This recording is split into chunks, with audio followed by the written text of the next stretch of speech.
학생 때는 학생 때만의 연애가 있기 때문에 학생 때 연애를 해봐야 된다고 항상 얘기하잖아. 내가 못 해봐가지고서 화가 나서 그러는 거야. 네, 여러 번 얘기했지만 나는 근데 귀찮아서 안 하긴 했어. 연락하다가 보면은 이제 한 2, 3주쯤 지나고 나면 약간 현타가 올 때가 있단 말이야. 그 현타를 잘 못 버텼어 그때는. 너무 어렵기 때문에 굳이 얘랑 연락을 하면서 만나서 약속 잡고 뭐하고 할 시간에 롤 한 판 더 돌리는 게 이득이 아닐까라는 생각을 하면서 그런 생각을 연애 어떻게 해요, 쌤? 그래서 안 했잖아. 그래서 연락을 끊었잖아. 나 공부에 집중해야 될 것 같아 하고서 완곡히 거절을 했지. 충주식 확보으로. 자, 78페이지 원수의 주기적 성질. 거기부터 해야 되죠. 네, 시험 끝나고 첫 시간인데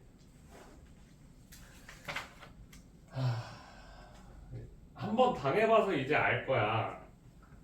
이씨 빨리 안 해. 빨리 지켜. 우리한테 자꾸 이거 물어보잖아. 이 홀전자수. 그리고 또 뭐 물어봤어? 기억이 안 나요. 그래. 주양자수, 부양자수, 자기양자수 막 더하고 빼고 하는 문제들도 봤죠. 거기에서 이제 홀전자수까지 4개 껴가지고서 막 나누고 막 난리 나지. 상대값 해서. 자, 원소의 주기적 성질은 다행히도 그런 일은 하지 않아. 그런 일은 하지 않으니까 조금 마음이 편하게 수업을 들으셔도 돼요. 다행이지. 그리고 학교 시험이 누적이기 때문에 여기 밑에 주기율의 발견 과정에 있는 라부아지에부터 모즐리까지의 과정을 다 외울 필요도 없어. 학교 시험에 이거 낼 공간이 없어요 지금. 누적이기 때문에. 실제 수능에서도 저 주기율의 발견 과정에 문제가 나왔던 게 너무 오래돼서 기억도 안 날 정도로 오래됐어요. 그러니까 좀 마음을 내려놓고 그냥 차근차근 오늘 들으시면 돼요. 그래서 혹시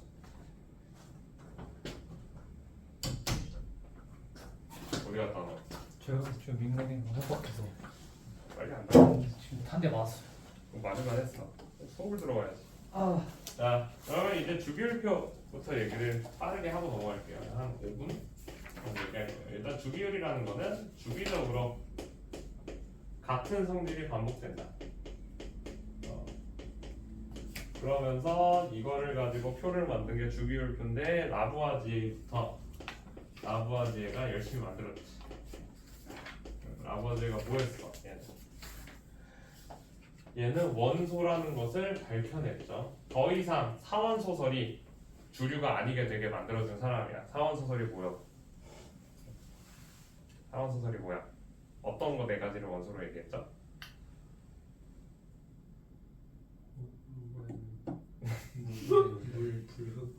물, 불, 흙, 바람 이런 거.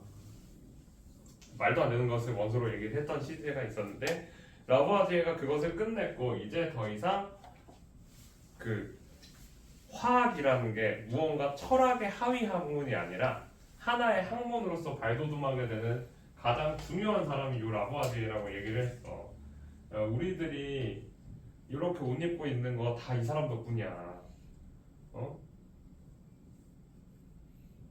존경해 빨리. 강제 존경심이 있어야 되는 분이라니까. 응? 내 얘기했잖아. 뉴턴도 뭐 했다고? 연금술 했다고. 라부아지에가 뉴턴보다 대단한 사람이라니까. 응? 뉴턴은 걔 한 거 뭐가 있어? 그 사과만 쳐 맞았지. 그러니까 머릿속에 사과 떨어지는 거 말고 걔 한 게 뭐가 있어? 그래가지고 고통스럽잖아요 지금. 그래, 미분적분하고 막 그런 거 한 거 말고 뭐가 있어? 우리를 괴롭힌 사람이고 라부아지에는 우리를 이롭게 한 사람이다. 응. 야, 솔직히 말해서 의식주가 중요해? 아니면 정보통신이 중요해? 의식주가 중요하잖아. 의복에 해결해 주신 분 아니야. 의식주를 다 해결했잖아. 화학은 의식주를 해결할 수 있어. 유용성이. 물리는 무엇을 할 수 있어? 사람을 때릴 수 있어. 포탄 만들 수 있어. 핵 만들고. 물리는 큰 거 많이 해. 핵을 만들고 미사일을 만들고. 탄도 막 이런 거. 그렇지. 총 만들고 다 물리의 힘이야. 그냥 달려가지 말자. 왜 그래? 아무튼 이렇게 있고요. 그리고 나서 이제 데베라이너는 어떤 거? 새쌍원소설이었나? 아니, 맞지? 새쌍원소설. 비슷한 애가 있다.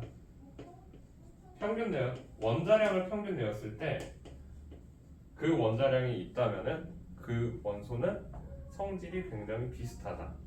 그리고 뉴렌즈의 어떤 거? 옥타브 8번째마다 같은 성질이 나타난다.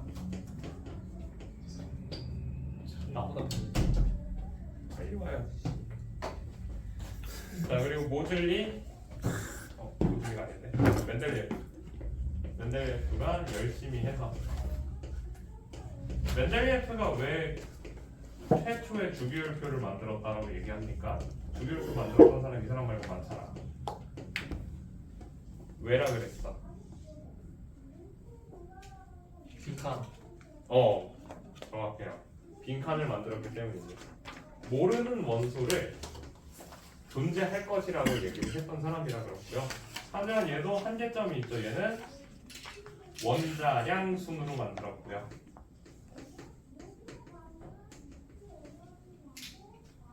모즐리는 X선을 통해서 우리가 알고 있는 양성자수 맞아. 얘를 원자번호로 썼죠. 내가 키가 서인이보다 해. 아 진짜. 그럼 위에 못 썼을 거야. 아 진짜 짜증난다. 쌤이랑 처음 만났을 때보다 쌤은 키가 컸잖아요. 맞아. 난 2cm가 컸지 그때보다. 야, 너는 처음 만났을 때랑 똑같냐 혹시? 네. 저랑. 다음 페이지로 넘어가자. 실준이가 공부하자. 어떻게 난 5년 동안 2cm가 컸는데 넌 5년 동안 그대로냐? 아니 그럴 수 있죠.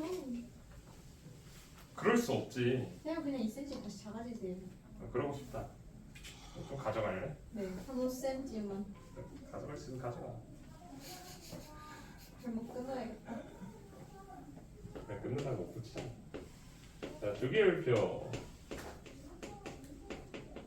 자, 이 주기율표를 어떻게 볼 거냐면은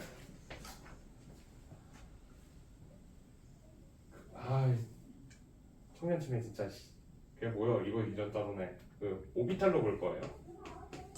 말이 갑자기 기억이 안 나네. 자, 오비탈을 통해서 주기율표를 우리가 분석을 할 거야. 자, 먼저 첫 번째 주기는 오비탈에서 무엇과 관련이 있다? N 주양자수. 그렇지, 주양자수와 관련이 있다. 족은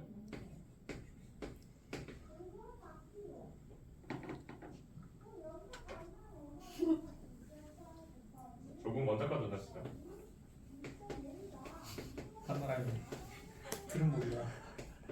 이게 다 몰리잖아. 맞긴. 그럼 오비탈에서 원자과 전자수는 어떻게 찾았어?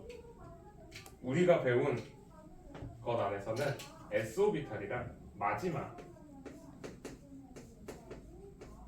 s 오비탈이랑 p 오비탈을 기준으로 찾겠대. 자, 주기 같은 경우는 너무 쉬우니까 족을 기준으로 좀 보면요. 오비탈을 통해서 우리가 족을 찾을 때 1족 1s에 하나 차 있지. 그렇지. 2족 1s 2 3족 없잖아. 13족 1s 2 1s 하지 말자. 2s 2주기로 보자. 2s 2 2p1 14족 2s2 2p2 15족 2s2 2p3 16족 2s2 2p4 17족 2s2 2p5 18족 2s2 2p6. 자, 홀전자수 얘기해 볼 사람. 홀전자수. 한 칸에 하나 들어있는 거. 아, 1, 0, 1, 2, 3, 2, 1, 0 이렇게 됐죠. 지금 이거 써놓은 이유가 뭐냐면은 우리 아까는 자꾸 물어보잖아. 여기에 전자 몇 개 있냐 이런 거 물어보니까 이거 알기 위해서 다시 한번 얘기를 했어요. 자, 그래서 결국에는 마지막에 있는 애들이 SO비탈 하나 들어있으면 다 1족이고 SO비탈에 2개 끝나면 2족. 3주기에서도 똑같이 얘네들이 반복이 돼요. 3주기에서도 SO비탈 2개, PO비탈 하나 있으면 13족, SO비탈 2개, PO비탈 2개 있으면 14족.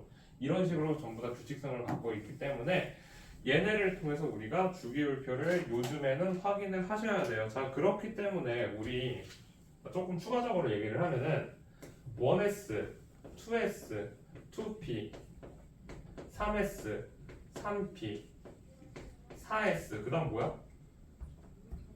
3D. 3D가 들어가잖아. 그리고 나서 뭐로 가?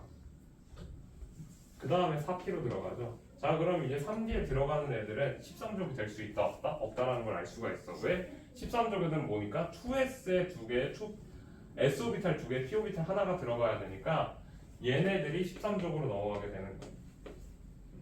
그래서 우리가 14주기 보면 중간에 전이원소들이 끼어 있잖아. 그 전이원소가 끼어 있는 이유가 이렇게 나타나게 되는 거야. 그래서 전이원소와 전형형소를 우리가 이렇게 구분을 합니다.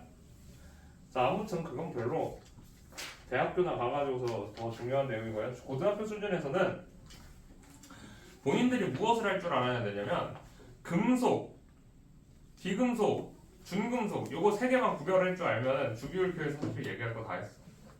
우리 근데 이거 언제 했어? 고등학교 1학년 때 했잖아. 1쪽은 전부 다 금속이다. 맞다 틀리다? 왜 안 된다? 수소. 이거 했었잖아. 요거 정말 중요하니까 요거 하나만 기억하고 넘어가시면은 다 돼요. 화학결합을 하면서 더 얘기를 할 거예요. 유효역사나 얘기를 합시다.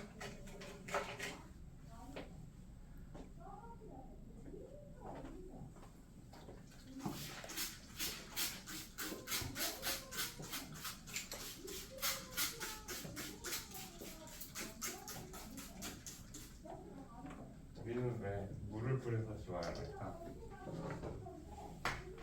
너무 힘들어. 그 다른 칠판을 사용했어요. 오토초코 말고 딴 거는 물 안 써도 되잖아. 근데 그거는 가루가 날려서 목에 안 좋잖아.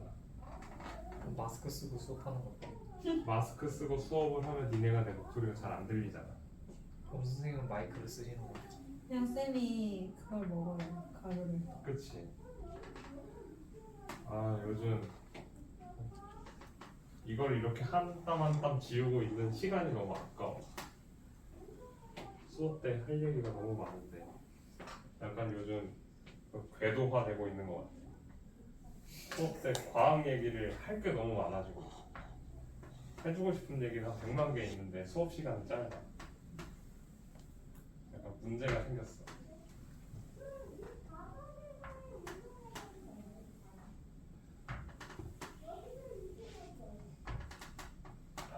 됐다. 열심히 잘 또.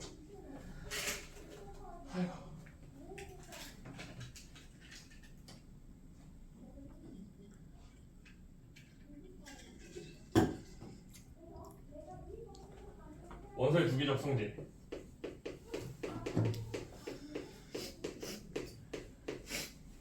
우리가 볼 거는 유효핵전화라는 걸 볼 거야.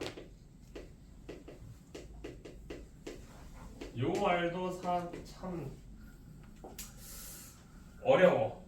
전자에 작용하는 실질 핵전화를 전자에 작용하는 실질 핵전화를 유효핵전화라고 얘기를 하는데, 자, 이걸 이해를 하려면 원자의 구조부터 생각을 합시다. 중간에 원자 핵은 플러스 마이너스 플러스, 주변을 돌고 있는 전자는 플러스 마이너스 마이너스. 이렇게 존재를 해서 얘네들 사이에는 인력, 청력, 인력. 인력이 작용하고 있어요. 자, 근데 요런 형태로 띄고 있는 원자는 누구예요? 전자 딱 하나. 수수. 그래서 세상에 있는 다른 원소들은 전부 다 전자가 여러 개가 있죠. 그래서 다전자 원자가 되었을 때 우리가 좀 달라진다라고 항상 얘기를 하죠. 오비탈 할 때도 이것 때문에 1s, 2s에서 이제 3s, 4s 다음에 3d가 나오고 이런 것들이 있죠. 자, 여기에서 우리가 알아야 될 게 뭐냐면 전자와 전자 사이에는 어떤 힘, 청력이 작용을 하잖아.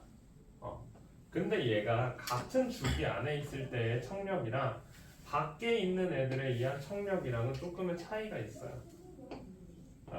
우리가 보통 유효했전화라고 얘기하면 가장 바깥쪽에 있는 전자를 얘기를 해요. 얘가 받는 힘을 따져야 되니까 얘는 안쪽에 있는 애들한테 밀려나겠지, 이렇게. 그리고 같은 주기에 있는 애한테도 밀려날 거예요.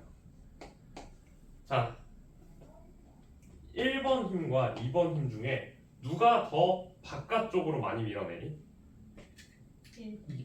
1번. 바깥쪽으로. 자, 이거 이해가 안 가면 요거 생각을 하시면 돼요. 내가 얘를 문 밖으로 밀 거야. 문 밖으로 밀 때 문 방향으로 밀면은 더 빠르게 얘한테 가겠지만 대각선 방향으로 밀면은 문으로 가까워지는 거리가 어때? 더 짧지. 우리가 원하는 거는 이쪽 방향으로 움직여야 되는데 수평 방향으로 얘가 대각선으로 움직이니까 힘이 분산이 된다는 거예요. 그렇기 때문에 이 유효액 전화를 얘기를 할 때도 안쪽에 있는 이 전화 때문에 더 큰 에너지를 받게 돼요. 그래서 이걸 우리가 가려막기 효과라고 얘기를 합니다. 가려막기 효과라고 얘기해요.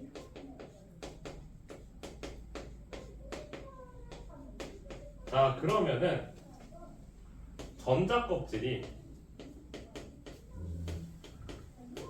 바뀌는 18쪽에서 1쪽으로 넘어갈 때 원자 번호가 예를 들어서 10번에서 11번으로 갔다. 이런 경우에 가려막기 효과가 어떻게 된다? 세진다, 약해진다? 강해진다라는 거야. 왜? 같은 껍질 안에서 일어나던 이 전자 사이의 청력이 바깥 껍질로 넘어가는 순간 방향이 외부로 더 뻗어나가기 때문에 가려막기 효과가 조금 더 강해져서 실제로 핵이 느낄 수 있는 유효핵 전화가 감소하게 돼요. 유효핵 전화 아까도 핵 전화라는 거는 아까도 얘기했던 요 핵이 얘를 잡아당기는 인력을 얘기를 하는 건데 얘가 방해를 받는다라는 거예요. 그렇기 때문에 우리가 이 유효핵 전화에 대한 그래프를 그려보면은 다음 페이지 넘어가시면 돼요. 82페이지. 정말 별거 아니야. 내용이.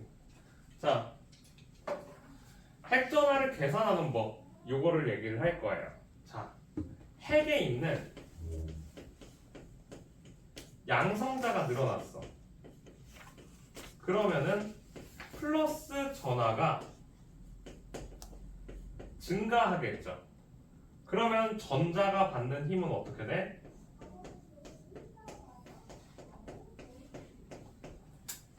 인력이 늘어나겠지. 너무 당연한 얘기죠. 자, 이거를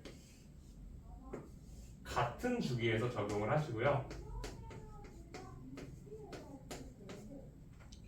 전자가 다른 주기로 넘어갈 때는 어떻게 된다? 가려막기 효과에 의해서 유효핵 전하가 줄어들 것이다. 그래서 그래프를 보면은 1번에서 2번으로 넘어갈 때 늘어날 거야. 2번은 18쪽이지. 그럼 그 다음에 어떻게 돼? 얘가 감소를 하겠죠. 그리고 나서 차례대로 또 올라갈 거예요. 같은 주기 안에서는 계속. 몇 개니? 7개? 8개. 그리고 감소해요. 그리고 증가. 이러한 형태의 그래프를 그냥 그리게 된다라는 거야. 그래서 여기 줄어드는 값은 전부 다 18쪽에서 1쪽으로 넘어갈 때는 이렇게 줄어들게 됩니다. 유효액자는 이 정도만 기억을 하면 되니까 힘들게 생각하지 말고 그냥 결국에는 전자랑 핵 사이에 인력을 나눠 가지는 걸 생각을 하면 돼. 자, 그럼 이온화했을 때 어떻게 변하는지 조금 생각을 해봅시다. 자, 양이온, 음이온이 있어요. 자, 양이온은 전자를 얻는다 잃는다? 전자를 잃어요. 음이온은 얻어. 자, 양성자의 숫자는 변해 안 변해? 양성자의 숫자는 그대로지. 자, 학교에 선생님이 계시는데 선생님 한 분이 동아리 활동을 할 때 6명의 학생을 데리고서 동아리 활동을 했어. 근데 동아리원이 4명이 늘었어. 그럼 나한테 오는 관심이 어떻게 될까? 줄어들겠지. 자, 전자가 늘어나면은 얘가 받게 되는 전자 하나하나가 얻게 되는 힘이 어떻게 된다고? 줄어들어. 그래서 음이온이 되면은 유효핵 전하가 감소한다. 자, 양이온 같은 경우는 뭐야? 동아리원이 6명이었는데 2명이 나갔어. 약간 개꿀인 상황이 됐어요. 이제 선생님이 나에 대한 관심도가 증가했어. 이것도 안 좋은 것 같긴 해. 그러면 얘는 어떻게 된다고? 유효액 전화가 유효액 전화가 증가한다.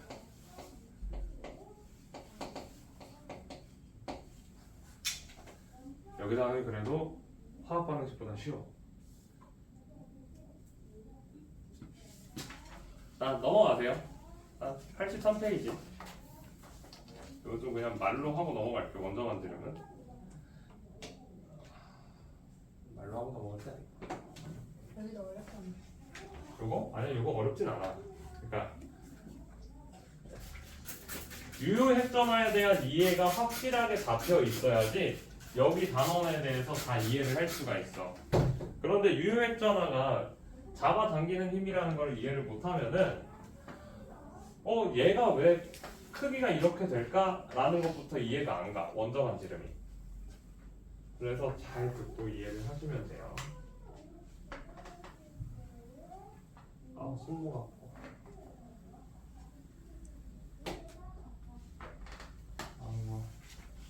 커피를 마셔도 눈이 뻑뻑하네. 졸리네. 마시지 말라면. 왜? 맛있잖아. 그럼 디카페인.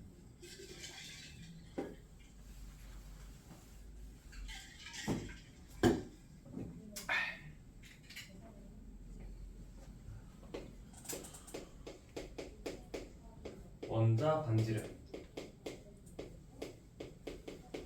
자, 원자 반지름을 측정하는 방법은 뭐 일반적인 형태의 금속 원자랑 분자들은 조금 다른 차이가 있겠지만 사실 이거는 우리가 몰라도 되니까 측정하는 방법은 원자 반지름에 영향을 주는 요인만 생각을 합시다.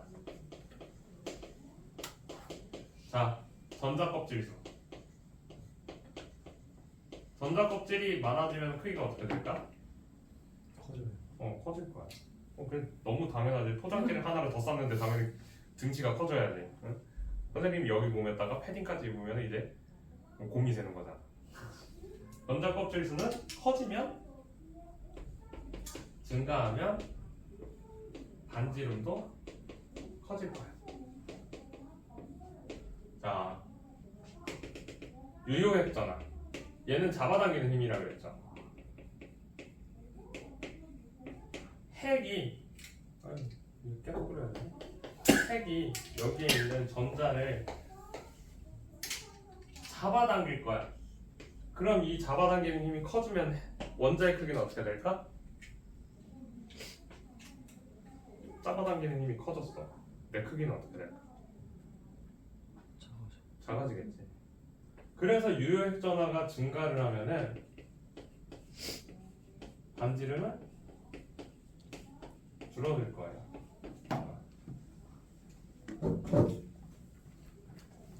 유효핵 전화가 증가하면 반지름은 감소하고. 너무 가까이 됐다. 유효핵 전화가 증가하면은 반지름은 감소하고. 맞춰서 그려야 되는데. 감소하고. 그리고 나서 어떻게 된다? 전자 껍질이 드러났으니까 커져. 크기가 확 커져. 자, 크기가 커지고 나서 유효액전화가 늘어나니까 크기가 어떻게 된다? 줄어든다. 전자 껍질이 이것도 잘못 그랬다. 전자 껍질 크기 차이 때문에. 그럼 전자 껍질이 더 늘어나겠지?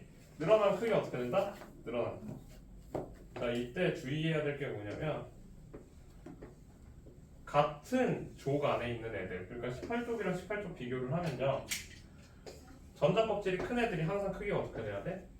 더 커야 된다. 그래서 이렇게 비교를 할 수가 있어요.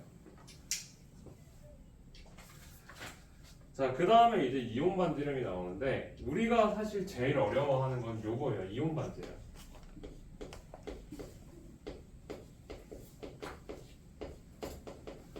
자, 하지만 이온 반지름은 원자 반지름으로 생각하려고 하면 점점 어려워지는 거야. 이온 반지름은 원자 반지름이랑 그냥 따로 아예 우리가 생각을 하는 게 더 편해. 자, 이온 반지름의 특징은 뭐냐면, 자, 2주기 15, 16, 17쪽 그러면은 3 마이너스 2 마이너스 마이너스가 되겠죠. 3주기 1쪽, 2쪽, 13쪽 얘는 플러스 2 플러스 3 플러스가 될 거야. 자, 얘네들의 특징이 뭐야? 얘네들의 결과적으로 갖게 되는 전자 배치가 누구와 같다? 네온의 전자 배치를 갖게 돼요. 그러니까 전자가 몇 개? 10개를 갖잖아. 모두 전자가 10개야. 근데 2주기 15족이면 원자 번호 몇 번이죠? 쌤 아니잖아요. 네오는 그 2주기 그 18쪽 아니에요? 많잖아. 2주기 15, 16, 17이잖아. 그렇네. 혈당파 공부야. 뭐야? 야, 너 그거 야, 머리가 안 야 닿아요. 도핑을 그렇게 빨리 하니까 머리가 아프지. 혈당파. 천천히 먹었어요. 천천히. 야, 15족이면 누구야? 질소지. 질소니까 원자 번호 양성자 숫자가 7, 8, 9, 5. 여기는 양성자가 11, 12, 13이야. 자, 그럼 이제 생각을 해봅시다. 얘네들 전자의 개수는 전부 다 10개인데 양성자가 점점 늘어나고 있어. 그럼 잡아당기는 힘이 어떻게 된다? 세진다, 약해진다? 대신 세진다. 그럼 크기가 어떻게 된다고? 제가 작아진다. 이렇게 얘기를 하는 거야. 굳이 이온 반지름 해가지고서 얘네들 같은 족 원소의 이온 반지름, 같은 주기의 양이온과 음이온 이런 걸 생각할 게 아니라 그냥 양성자의 숫자와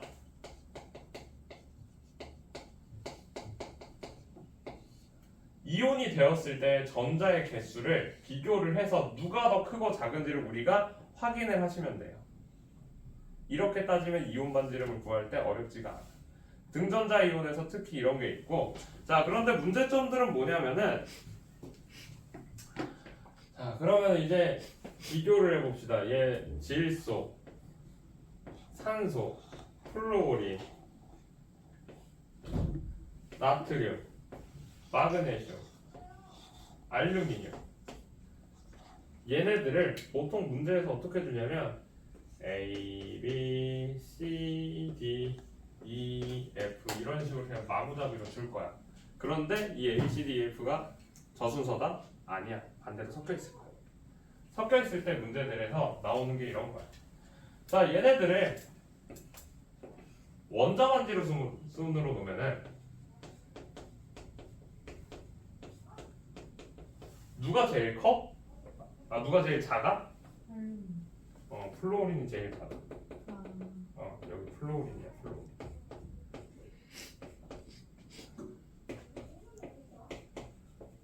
이렇게 돼. 따라서 원자 반지름 순으로 놓으면 FON 작은 순서대로 되잖아. 알루미늄, 마그네슘, 나트륨 순으로 크기를 볼 수가 있고요. 이온 반지름으로 놓으면 누가 제일 작다고? 알루미늄이 제일 작다. 양성자 수가 제일 크니까. 알루미늄, 마그네슘, 나트륨, 플로린, 산소, 질소 순서대로 되기 때문에 문제에서 누가 누구보다 크고 누가 누구보다 작고 하면서 이제 힌트를 줄 거야. 조건들을 그렇게 내어주면은 내가 여기 안에 있는 6개에서 애들이 찾는 게 우리의 문제가 될 거예요. 등전자 원자는 등전자 이온은 다 저렇게 양성자 쌤은 영향을 받아요? 같은 전자면 무조건 양성자 수만 보면 되고요. 이제 등전자 원자가 아닌 경우, 등전자 이온이 아닌 경우에는 그냥 주기가 이온이 되었을 때, 예를 들어서 나트륨은 네온이 될 거고, 걔 누구야? 칼륨은 누가 될 거야? 아르곤의 전자 배치를 갖잖아. 그치? 그러면 둘 중에 누가 더 크다고? 칼륨이 더 크다고. 전자 껍질 얘가 더 많잖아. 이런 식으로 우리가 이온에서 세시면 돼. 어렵지 않죠? 전자 껍질이 가장 중요한 거예요. 이온에서는.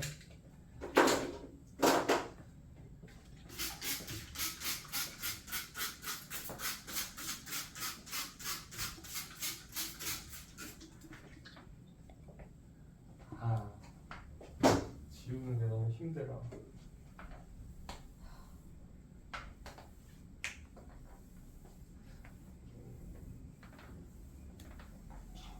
눈치껏 앉아 있다가 그 나와가지고 지우라니까. 나 대학 다닐 때 진짜 이상한 교수님 한 분이 계셨어.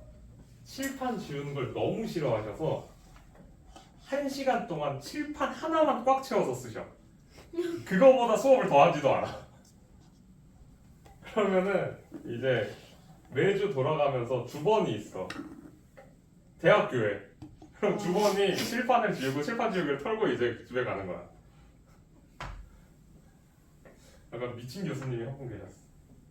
좀 재밌는 교수님이긴 한데 학점도 잘 주고 학생들한테. 얘기할 내용이 많으면 빨리 끝나겠네요. 아니지. 웬만한 내용은 그냥 암산으로 그냥 쓱쓱 넘어가시고 그래서. 진짜 수업 듣기 어렵겠다. 학교 칠판 이렇게 위아래로 왔다 갔다 하는 거 있니? 그렇게 하면은 총 6개 면을 쓸 수가 있잖아, 칠판에. 너네 이게 없구나. 대학교 칠판은 어떻게 돼 있냐면 얘가 쪼개져 있어. 이렇게 쪼개져 있어서 얘가 드르륵 하면 위로 올라가서 여기 위에 칠판을 하나 들고 여기다가 또 쓸 수가 있는 거야. 근데 그게 몇 개냐면 하나, 둘, 세 칸이 있어서 여기 다 쓰고 드르륵 올리고 여기 다 쓰고 드르륵 올리고 여기 다 쓰고 드르륵 올리는 거야. 이거 칠판 한 반만 해. 그래서 강의실의 칠판의 크기가 엄청 큰 거야. 그래 그거 6개를 다 쓰면 이제 집에 가는 거야. 재밌는 교수님이었는데 그 지도 교수님이셨는데 재밌는 약간 나보다 더한 치매를 앓고 계시는 분이었어. 술자리에서 내가 교수님 옆에 앉아가지고 지도 교수님이야. 술자리 옆에서 내가 앉아가지고서 교수님 내 지도 교수님이니까 내가 3학년 때인가 그래. 원래 학기마다 가가지고서 상담을 하거든. 가가지고 교수님 옆에 앉아가지고서 막 이제 얘기도 하고 그랬단 말이야. 그 교수님이 갑자기 그런 거야. 너 지도 교수가 근데 누구냐? 교수님이십니다. 뭐? 그런 거야. 그러고서 이제 또 그 학기에 끝날 때 이제 또 학기가 끝날 때마다 이제 또 지도교수 상담을 받으니까 또 갔어. 그래. 그러면서 준영 군이구나. 이름을 용지를 보면서 그래. 우리 만난 적 있었다가. 심각하다. 내가 졸업할 때까지 그 교수님이 나보다 먼저 정년을 하셔서 나갔는데 내 정년을 하실 때까지 나를 못 알아보셨어. 심지어 난 그 교수님 수업을 3번인가 들었어. 쉽지 않아.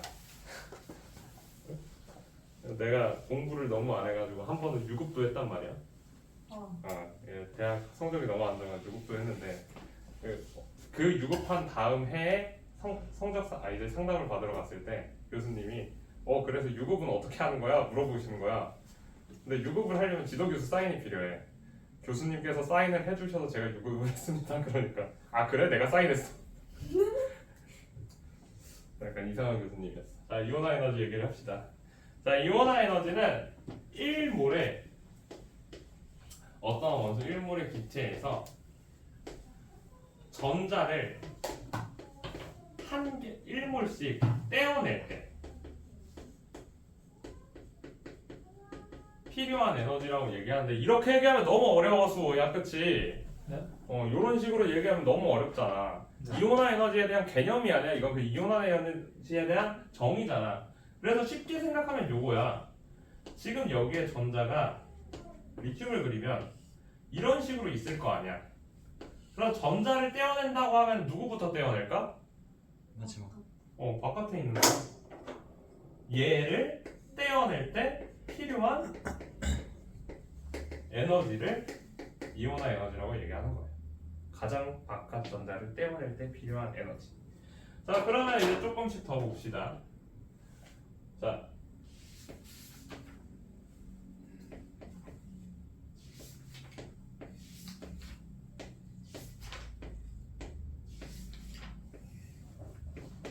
세 개를 그릴게요. 자, 1번, 2번, 3번 중에 떼어내기 제일 어려운 애는 누굴까? 3분. 왜? 제일 원자기랑 가까웠어. 18쪽이니까 너무 안정한 상태이기 때문에 일단 가까이 써도 맞는 말인데 너무 안정한 상태라서 얘가 떼어내기가 더 어려워져요. 그리고 두 번째, 떼어낸다라는 것은 결국엔 어떤 힘을 우리가 벗어나려고 하는 거야? 인력이야. 유효핵전화랑도 관련이 있어. 그래서 둘 중에서 같은 경향성을 볼 때는 같은 주기에서는 그러면 어떻게 될까? 늘어나는 경향을 보이겠죠. 주기가 넘어갈 때는 어떻게 된다고? 감소할 거예요. 왜? 18쪽이 제일 세다 그랬으니까. 근데 여기서 이제 오비탈 개념이 나와. 얘에서 얘는 1s1이고 얘는 1s2죠.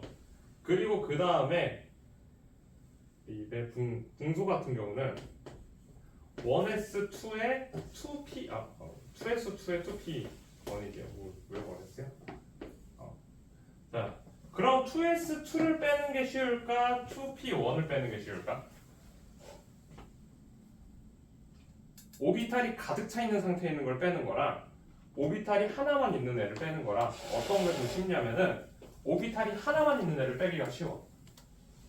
이거는 실험적으로 증명된 사실이라서 이게 왜 그렇게 되는지까지는 설명을 하려면 양자역학이나 그런 걸 해야 돼서 그냥 넘어갈게요. 양자화학적인 부분이라. 그래서 2s에서 반칸 떨어지게 돼요. 그 다음에 또 비슷한 일이 일어나는데 이번엔 어디서 일어나냐면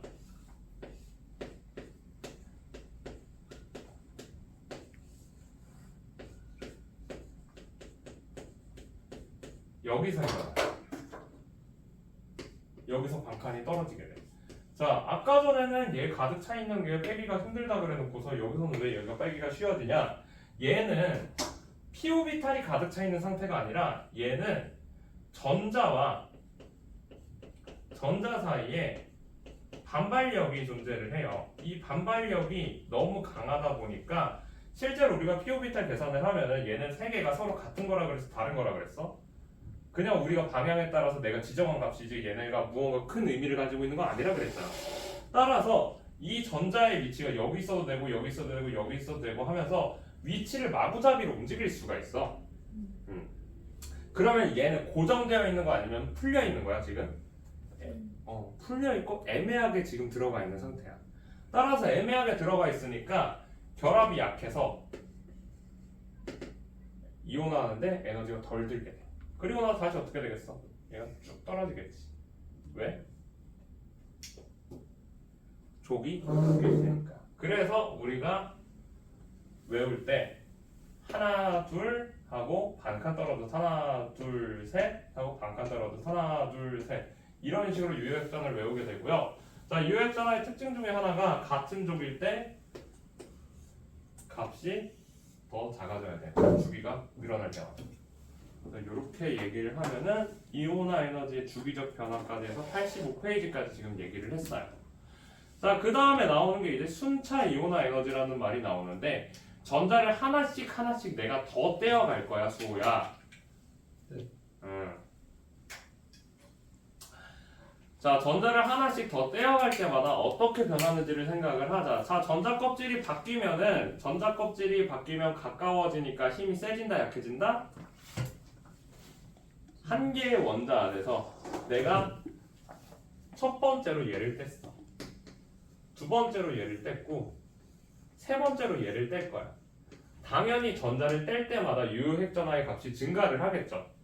전자 숫자가 줄어들고 양성자는 그대로니까. 아까 봤던 이온 반지름을 했던 거랑 똑같이 생각을 하면 돼. 자, 그런데 이 세 번째 거를 뗄 때 갑자기 문제가 발생을 해. 우리가 고민해 볼 상황. 전자 껍질이 달라졌어.